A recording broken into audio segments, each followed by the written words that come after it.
switching over to a very different but still dark period in time. Guillermo del Toro's Pinocchio, the brand new Netflix stop motion animated film, which reimagines the classic Pinocchio tale, but this time places it in 1930s fascist Italy, indeed. And basically follows Pinocchio as he learns the true meaning of life. What did you think of this one? I thought this was fantastic, particularly compared to It was friggin' exceptional. the last Pinocchio we watched. Friggin' exceptional, and that Tom Hanks live action shouldn't exist. Let's just forget that movie exists, because that was not crap. now that we've got this. And now that we've got this is the one we needed. Of the two Pinocchios in 2022, there is one. I will say this though. So let's stop trying to reinvent the wheel with like these movies. Like, let's just leave it.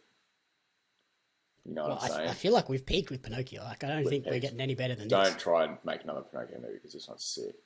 It's like with Batman or the Joker. I love Joker. I love Batman. Just stop now. We've had enough Joker. Except we're getting Joker 2 and No, Batman 2. I don't want that. It's coming. They've started filming. I know, but I'm keen as I am to see it, like the Heath Ledger Joker, than the Joaquin Phoenix Joker. Let's just leave it at that. I don't want another one. As much as I love it, I don't want another one. The thing that annoys me the most about the Batman and Joker, like, they feel like they could easily be blended and be in the one universe, but they're not. They're being kept separate. It's like, can we not just DC stop fucking around and put a plan in place, which hopefully is what James Gunn is going to do. Yeah, I'm obviously very curious, and it'll break the internet when they reveal his Joker. But yeah, I'm happy with what we got already. But I'll happily keep taking new Batmans. We did get the Joker reveal in the last Batman. Yeah, we know who's doing it, by the way. I mean, like, what does it look like? You know what I mean? I swear I saw a photo of it. He looks weird as all hell. Bullshit. I haven't seen it. Yeah. He looks really creepy and weird. So yeah, we'll see. Full on creep, man, that bloke. What's his name? Keogh? Someone? Yeah. Barry Keogh. Yeah, Keogh. Full on weirdo. Great actor, though. Anyway, back to whatever we're talking about, Pinocchio. Yeah, it's an interesting take, hey? It was definitely not a kid's movie. It's very, what's the word? It's got a lot of meaning behind it. Yeah, it's a lot of depth in this movie where... It's almost like it's so much about Pinocchio and that it follows Pinocchio, but at the same time, it's more about Geppetto. Yep. A lot more about Geppetto, even though he's barely in it, which I didn't like because I was loving his character. Yeah, it's definitely so instead of like life, death, instead of just being Pinocchio needing to change his ways and like all that, this is more about Geppetto needing to change his attitude towards Pinocchio and just appreciate him, because it's sort of very hateful towards him at the start, wasn't he? In this, yeah, it's all about his growth from being just like I really did like depressed from what happens to then. We finally got a backstory on Carlo, though. His son, Geppetto's son. That was great. I was enjoying that. Very sad opening. Yeah, I was enjoying that. Yeah, that was very dark. Like, watching this, I was like, this is visually stunning. Well, do we know what happened to him? It starts sad. Like the original story, do we know what happened to Carlo? Like how he died? I've never really heard, eh? Then again, I haven't read the original book. But, yeah, I haven't read the book. Yeah, it's pretty dark. Like he was walking back into the church to get his little pine cone, and the warplanes dropped bombs on the church, and I was like, whoa, shit. But then he gets to work with his hammers and his chisels, and he out of this log, and voila. Oh, one thing I should have mentioned at the start, I knew I was going to love this film as soon as I heard Ewan McGregor start narrating it. Yeah. Oh my god, I love Ewan McGregor. I was like, oh, this is going to be sick. Which turns out he was Jiminy Cricket.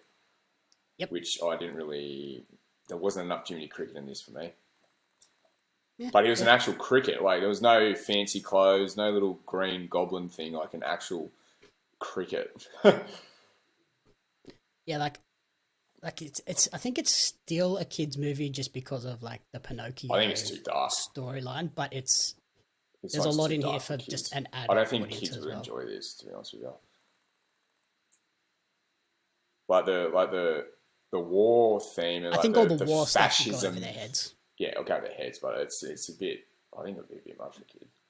Yeah, I did see Del Toro said he sort of took inspiration from the original Pinocchio, but also viewed it as like kind of a horror and an infusion of like Frankenstein, which is kind of what true. Pinocchio Yeah, is. Like, it he's is Frankenstein. this monster that is an outcast. Did I see a Hail Hitler salute in this? Yes. I was like, whoa. Like, did you just go there in a Pinocchio film? Old mate, what's his name? I don't know. Yeah, I couldn't think of his name. It's like the circus ringleader dude. Il Dottore, he is 100% a Nazi. Yeah, that's full on, bro. And like Mussolini is at the very end. Like, it's 100%. Yeah, that's what I mean. A commentary on fascism and Nazism. It's not a kids' movie. But you gotta learn sometime, kiddos. Mm-hmm. So you mentioned the cast. Ewan McGregor as Sebastian J. Cricket. Yep. Incredible, fantastic. Cast is actually stacked. Yeah, Tilda 100%. Swinton got a run. Yep, as the Wood Sprite and Death. She plays two characters in this one. Who else? Like one of those kids from Stranger Things. What's his name? Yeah, so we got David Bradley as Master Geppetto. He's well known as Argus Filch in Harry Potter and Walder Frey in Game of Thrones. How good was he? I wanted more of him. Not enough He was Geppetto in fantastic this, in bro. that role. Not enough. Gregory Mann played Pinocchio and Carlo, another double role. Ron Perlman as Podesta, the fascist government official. He's from Sons of Anarchy fame. This is the 8th time he's worked with Guillermo del Toro. Huge. Which is crazy. That's a hit. John Turturro as Il Dottore, famous for being Carmine Falcone in The Batman, like we were talking about before, and as Irving in Severance. True. And then Finn Wolfhard from Stranger Things, Ghostbusters, and It Chapter 2 plays Candlewick. I just had to giggle to myself at how cute the Irving character is in Severance. I loved him. How good is he? Oh yeah, Severance got nominated for a heap of awards recently, which is good to see. Yeah, and it's coming back. The show is friggin' acceptable on none other than Apple TV, of course. Mm-hmm. We should get paid to promote it. We should get free subscription over here in the commentary booth. Who else did we have? Oh, had Kate Blanchett. Yeah, Kate Blanchett. Spazzatura, the little monkey. Have you heard how she got this role? No. So she was working with Del Toro on the Nightmare Alley movie recently. And while they were filming that, she obviously knew that he was working on Pinocchio and basically begged him to give her a role. Like, she's like, I need a role. I need to be in this movie. And he turned around and goes, well, the only slot that I have open is a monkey. And she saw the design and was like, yep, this is my spirit animal. I need to be this character. And then she spends half the movie just making weird monkey noises and not actually talking. Yeah, I couldn't remember. I wouldn't have picked that. Yeah. Yeah, that monkey was cool though. Had a bit of character about him.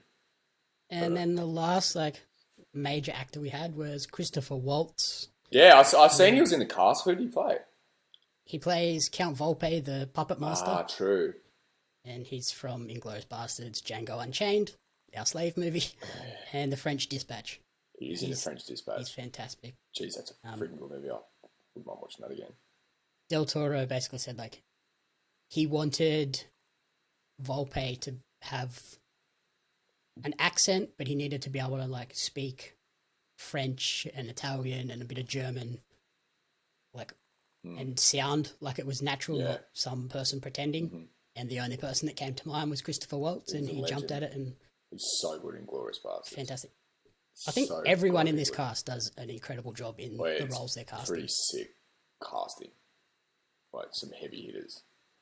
Ewan McGregor, the GOAT.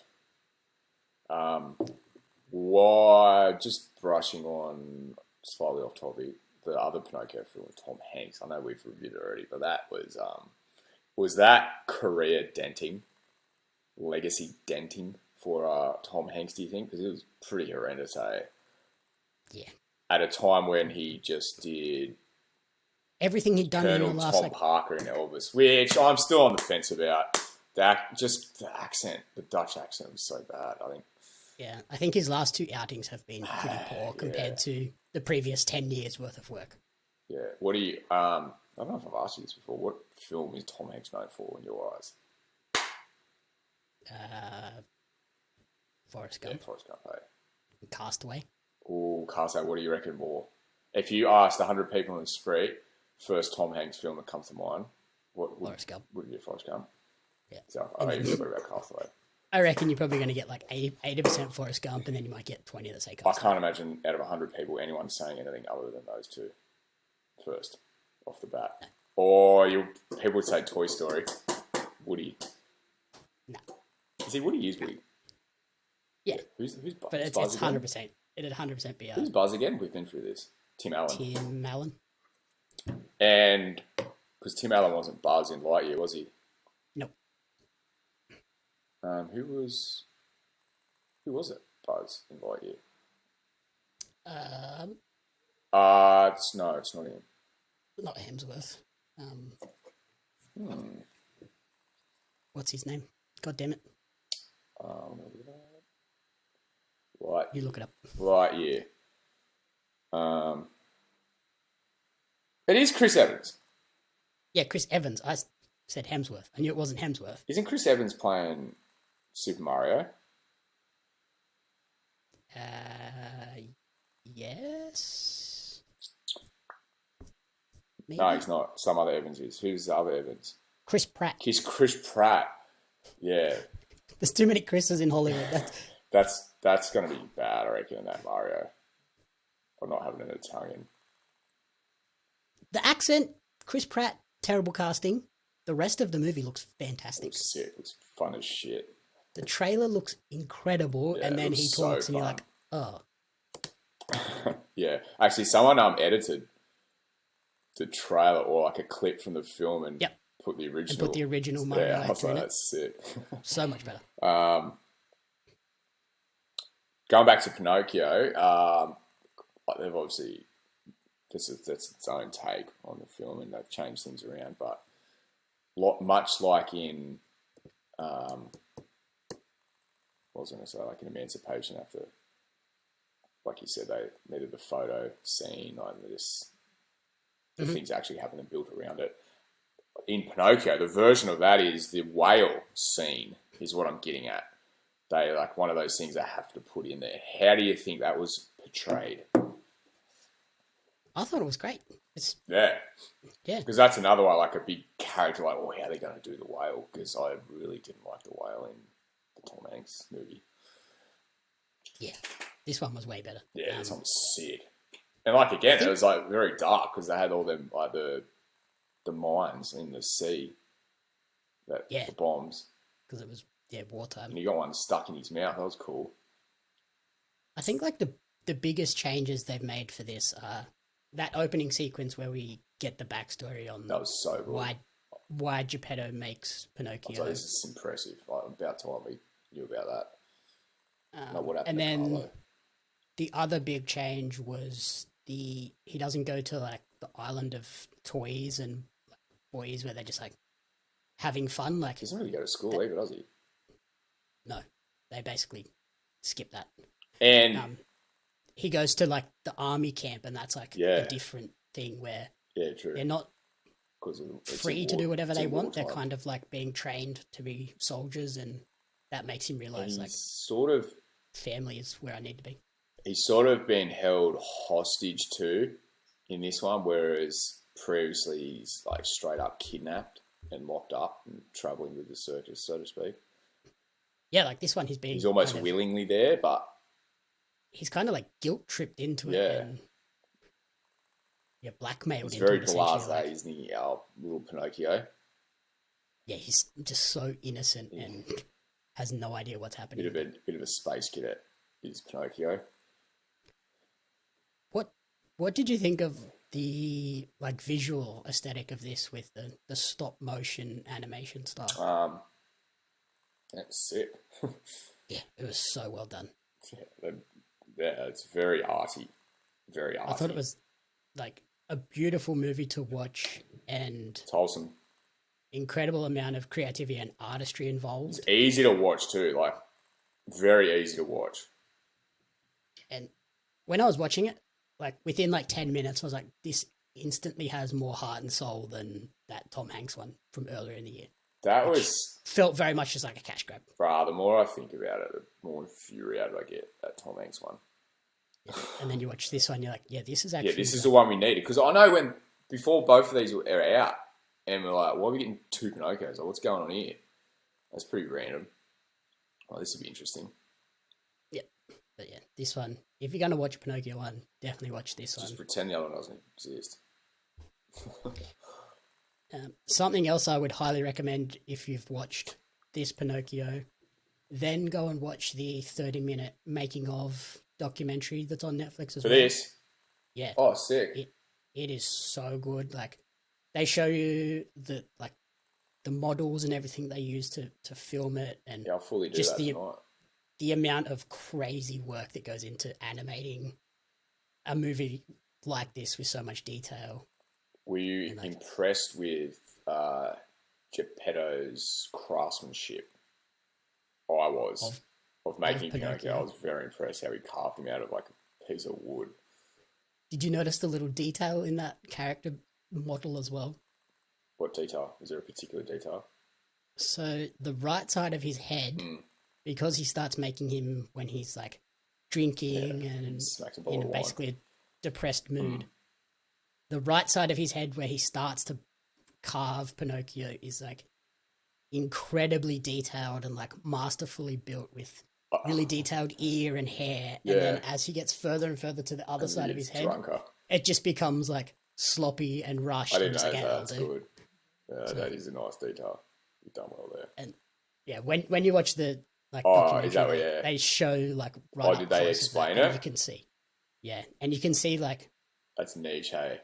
With the models, they have one that's like 30, 40 centimeters tall, and that's the one that they use most of the time. But then they have like really tiny little Pinocchios for certain scenes where he needs to look small compared to other characters. I thought I noticed, when he was like on stage doing that performance, I was like, he looks so tall there. Yeah, it would have just been a different size one. And then they have a big, giant Pinocchio as well for when the Jiminy Cricket 30-centimeter model has to sit on his shoulder and talk to him, which that's a cool moment. Hey, what's the go with Jiminy Cricket and Geppetto? Does Geppetto not know he exists? Is it like just a character, like a thing he doesn't know it's there? He doesn't, or is it like just a spirit? Is it like a spirit animal in Pinocchio's imagination? I've never known of seen Geppetto talk to Jiminy Cricket. Yeah, they do on the boat. True. Yeah, They definitely speak. Yeah, because all those scenes like from the movies in the house, I've never noticed them talking. Yeah, but yeah, once Pinocchio leaves, they definitely do interact. True. For that. And yeah, watching that documentary, I learned a couple of interesting facts. The Pinocchio model is the first and only model in the movie that is 3D printed. It wasn't like handcrafted like all of the others. And they did that so that it actually looked like a solid piece of wood rather than a mechanical body with stuff draped over the top of it, and it has like 16 different heads essentially, like with different facial expressions on each one. So filming this crazy when they show the like time lapse of them filming scenes, and it's just like constant little minor adjustments and movements. They change out a head, they change out. Speaking of that, one thing I was trying to pick up on and trying to look for is because it's obviously in Italy. Like they're not really Italian characters. I was trying to look at the mouths when they're talking, if they were actually talking in Italian or if it was English. Is that something? Is that being too picky to say they're not Italian, like or didn't have an Italian accent, but just speaking English? Because what were they? Just American, eh? Yeah, they just had like their own little accent, the actors' accents, or There's a lot of some that of them going put on on in a little the bit of Tom voice. Hanks one. Yeah, a lot Too of, much going on there. fake Italian Yeah, that was accents. shit. Ugh. Yeah, this one was way easier to watch in that aspect. Yeah, yeah. I was trying to pick up, like, especially when the boy was talking a lot. I was just trying to see if that was like it was actually sort of like dubbed over, like the original. They did the mouth movements in Italian, but it's a bit hard to.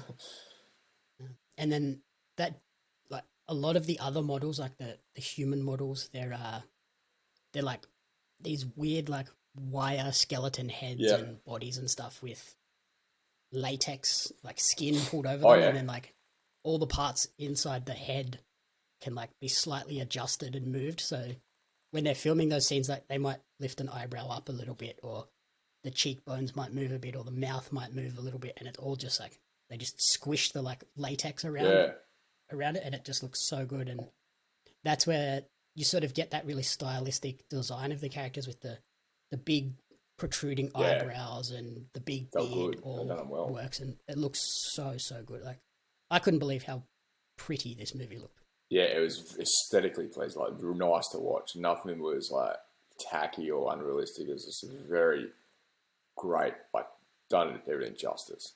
Great film.